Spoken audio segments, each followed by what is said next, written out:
when I hear these stories of, oh, the DJ used to be in the corner and no one cared about it, I'm like, maybe like in the 80s or the 90s, I'd be like, I woke up, had some croissants, got in an Uber here and did the interview. It's like, does that make a good song? No.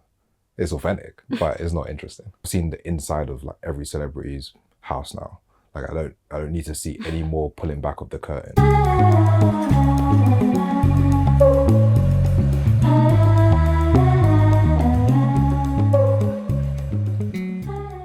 More DJs, more problems? No, actually less problems, because once you figure out who has like an original take or idea, and it filters out of, you know, the millions or the hundreds of millions, then it's like, whoa, they must be really doing something that is completely out of the box. So you distinguish between DJing as a hobby, as a participant in music, and being a DJ as a profession. Is it really that different?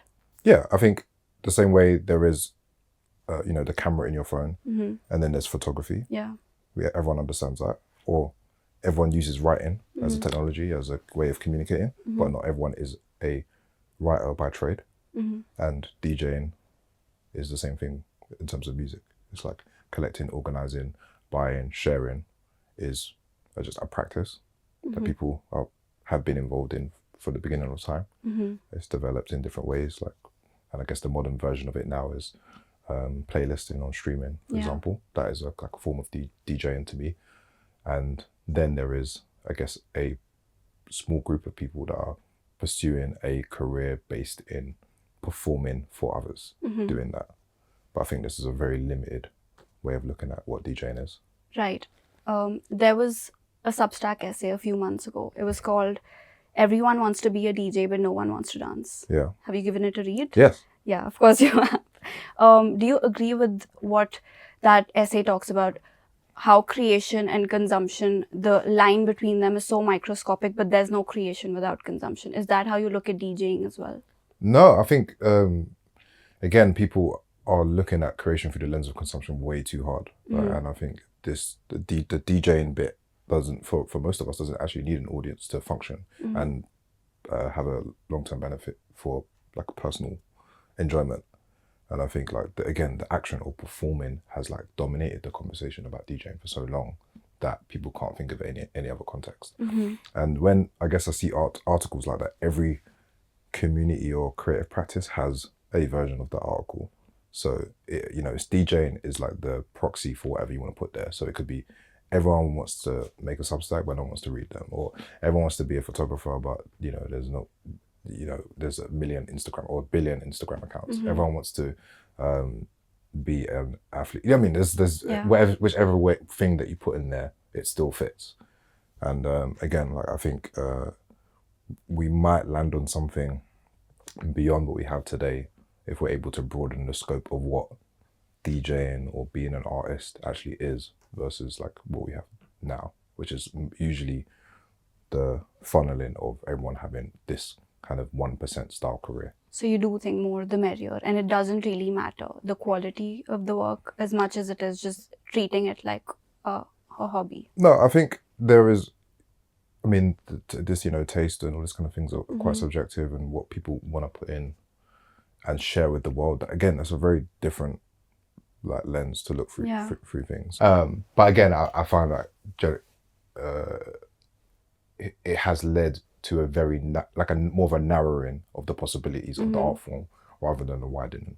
So if people have decided, let's say the best DJ is the person that plays for the most people at the biggest festival, fine, that's one way of looking at it. Or the best DJs in a particular way at the corner of a club in a dark room, okay, that is one way. But I'd rather have 10,000 different ways of looking at what an objective best could be. Okay. Rather than, oh, this is the one way. Yeah. Yeah. Okay. Do you ever feel protective or territorial about the ecosystem? Yeah, I guess that's why I do the work that I do. And it's not, again, maybe it's not protective. It's more like, okay, how can we grow the ideas in? Yeah. Not how can we maintain walls around what we have already. I think there are enough people that are writing about, you know, protectionist kind of ideas and values, which is fine. But then me And there's many others. I don't view myself as an island in that sense, that are thinking, oh, okay, what happens when you combine my thoughts about architecture and DJing? Or what happens when you combine, the practice of photography and DJing? What happens when you combine, okay, I've learned how to produce, but then I work in fashion, or I work in fashion, and then I have a family. I'm running a business, whatever it is, like layering these things at many levels. So you've got enough connective tissue, rather than, again, someone just saying, oh, okay, I've put up a video set and now it's got 1 million plays. Well done. Yeah. So you're anti-gatekeeping?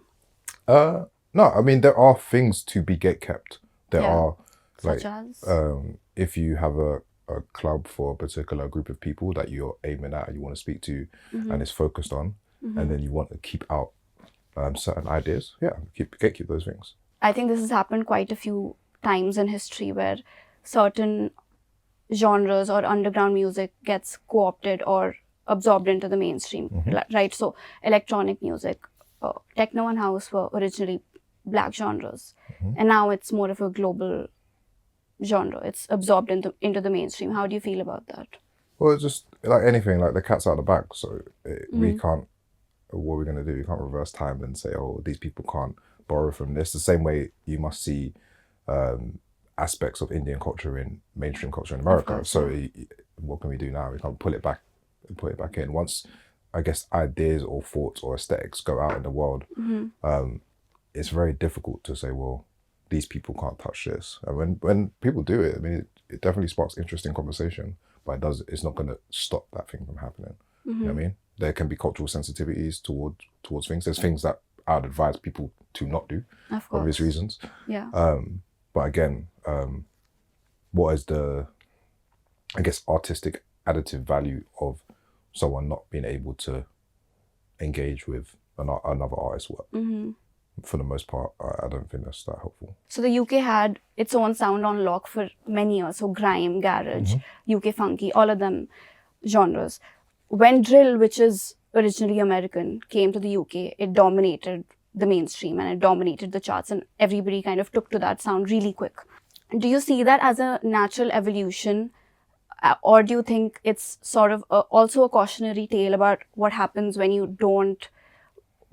original sonic identity gets lost in the mix? Yeah, I think maybe, there's elements of my work and my writing and thinking is quite trying to elevate the local talent or the local ideas and platform them at the same level as what the Americans with budget have, Yeah. But the difficulty is we're all on the same platform. So before, when I was coming up, I was on, like, I guess, British platforms like Pirate Radio, Rinse FM, and then we had like a supportive layer of the BBC, like a national broadcaster. But today, because everyone is using Instagram, Apple, Spotify, Amazon, it's like those platforms are mediated to I guess, support the biggest pop and American cultures. And anything that is a deviation of those things is going to get supported more than whatever we create. So I don't think it's an evolution at all, actually. I think it's a step backwards. It is. And, there's going to be a day where maybe some of the work that's created today, people will reflect and be like, oh, this should have got more time, or this didn't get maybe its flowers in a time that it's deserved. And people will mine the music of this era that didn't get as much shine, which I hope for, because, again, a lot of artists are contributing original things, but, again, the platforms that are not in their favor. Whereas the time that I came up, I felt like there was like a very short window of time, media, location, location privilege, that I was able to benefit from, that I still am a beneficiary of today. Do you think it's easier now? No. It's harder because it's too oversaturated, you think? I think it's not about oversaturation, it's about what is dividing attention. So before, I guess, music was a thing that people, I guess, committed to, like, dedicated attention to, whereas now, again, music is on the same platform as the photos, as the news, as video, as film, as gossip, as everything. Whereas before, when people wanted to listen to music, they turned on the radio or went to a club or really locked in for that specific thing. Whereas today, I guess we even didn't have like social media in the same sense. That is like another form that's trying to divide your attention away from, say, like listening to an album. Yeah. So in that sense, it's hard. I don't think it's because of an oversaturation of music. It's the saturation of everything at the same time. A lot of people believe that authenticity is what's going to be the driver forward in the age of automation and in the age of AI. You don't agree with that. Yeah. Because you said on Twitter, and I quote, dimwit take. Yeah, midwit take. Oh, that's what you said. Yeah, midwit take. What counts as taste now? Well, I think when people are talking about the authenticity bit, what they mean is created by a human and like human generated all the way through. And if that is the logic, then yeah, again, I'm more closer to agreeing with that point. But I think the way a lot of people describe authenticity is like you having to give more of yourself and tell more of your truth, show more of your hand, show, the creative process. And I'm like, I feel like we've already reached that peak authenticity. Yeah. But like we kind of needed to do that in 2020 for survival reasons. I've seen the inside of like every celebrity's house now. Like I don't need to see any more pulling back of the curtain. Do you know what I'm saying? I know how they make the music. They run courses on everything. They're on streams. Like there isn't much left that hasn't been uncovered. So I guess my premise is, okay, well, is that making the music or the art more interesting or better? I'm not sure. When I think about some of my favorite works and artists and characters in this space, it's more like they've made intention to create something, some myth making, some storytelling, and build a world around what they're doing. And you can make that as scripted or as designed or as authentic as you like. But the idea it should only be true is like very limiting in terms of what we can do. Really think of like the biggest, I guess, media and arts properties.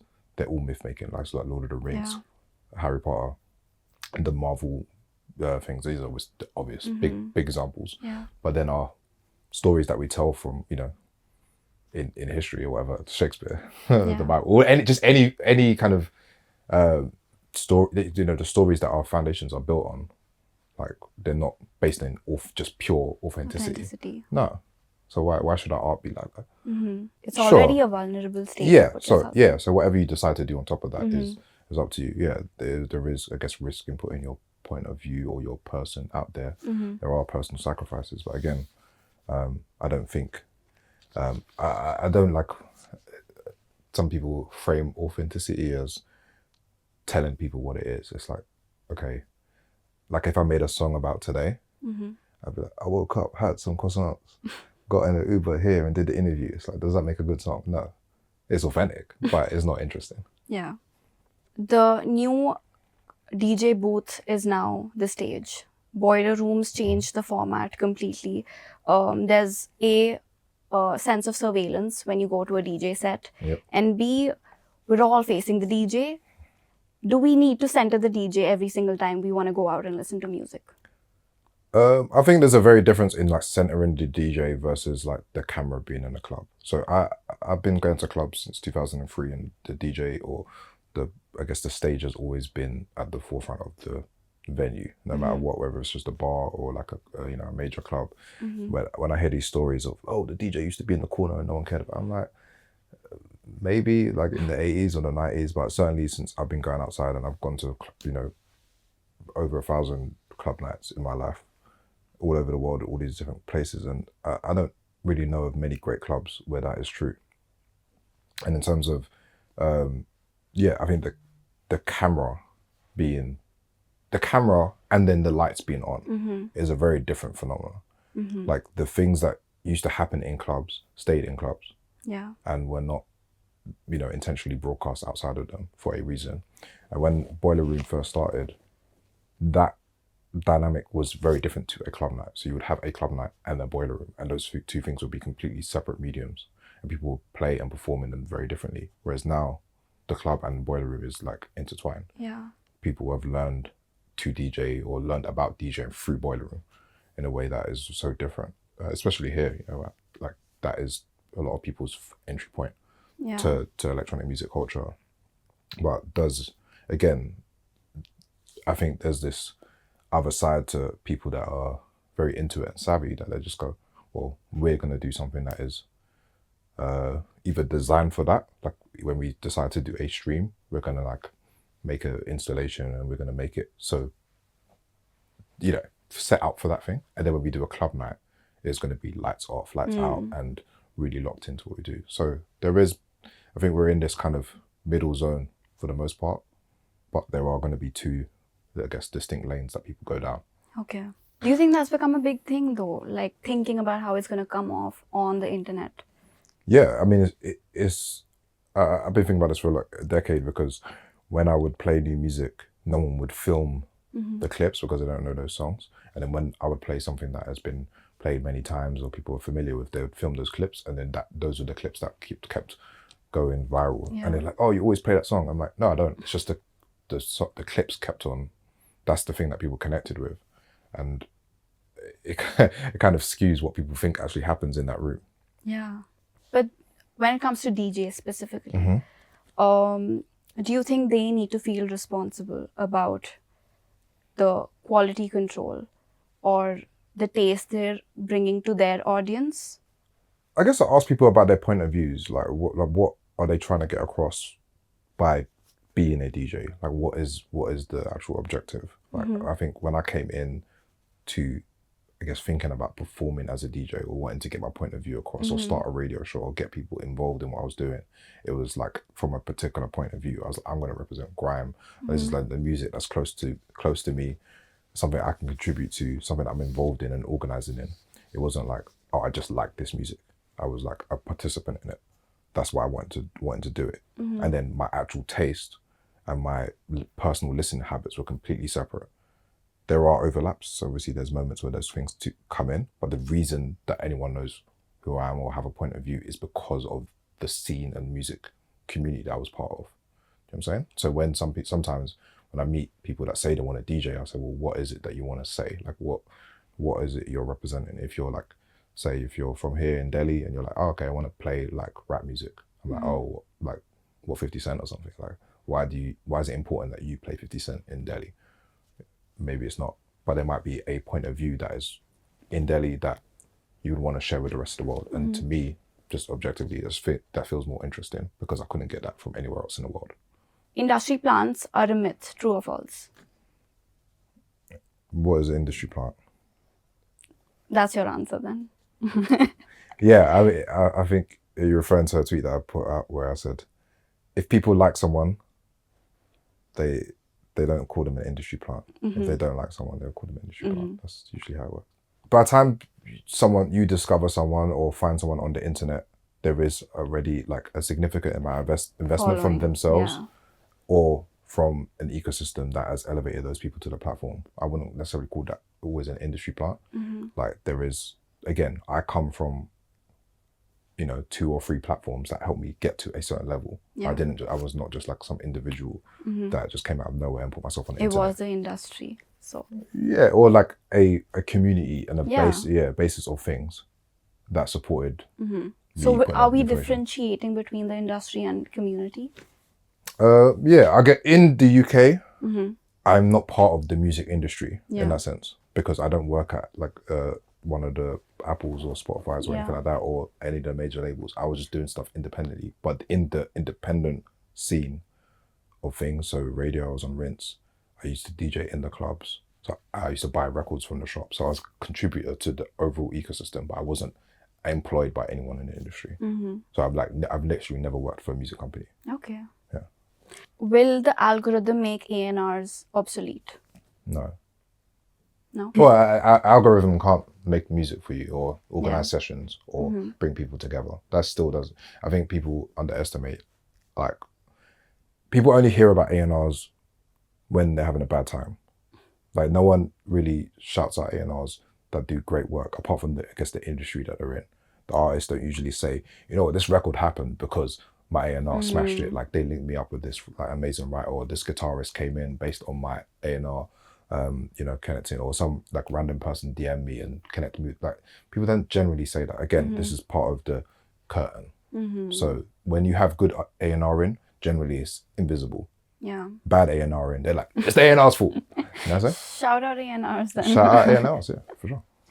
How do you feel about streaming platforms really dialing in on micro genres and coming up with new genres every single day? I mean, look, anything that gets people to listen to new music, I'm kind of interested in. Mm-hmm. Like, I think that's better than whatever global pop hits, top 50, or Yeah. 50 Cent classics, or sorry, 50 Cent's getting it, or this whole thing, or just keeping with the same, I guess, linear versions of what how we've discovered music. Do you know what I'm saying? So I'm interested in okay, maybe combining all these things, and then that makes a mood playlist or whatever. People like sometimes get upset about it. I'm like, well, if it makes you discover new music, a new artist. So naming conventions don't bother you as much? No. Just Okay. in short, no. Okay. Is anything anti-algorithm anymore? For example, you had the Yellow Square project, right? Mm-hmm. And I think you saw it as a sort of anti-algorithm project. But again, it kind of tapped into repetition. Yeah. So do you think there is anything anti-algorithm anymore? Yeah, I mean, there's always going to be, what I mean by anti-algorithm, I mean the things that people would say don't do to get an audience. So there are ways I could have got more followers if I just spoke into camera, into reels, and did loads of, there's certain things that I could have tapped into that would have reached more people or gained more followers. But I decided to go down a path that was more like breadth than, okay, just building a following on Instagram. Okay. When I started the project, I was kind of done with social media in the first place, which is ironic, like that, just where life has gone since. I had actually deleted social media and come back on. I was like, okay, let me just share these things before I get out of here. And then, 4 years later, I'm like still on there sharing ideas. But again, when maybe artists are talking about their social media strategy, I'm like, well, there are like a million people doing the same strategy. And if you are deviating from whatever ChatGPT says about building an audience on social media, then I'd consider that being anti-algorithm. Okay, that's a good enough answer. I'm happy to hear that.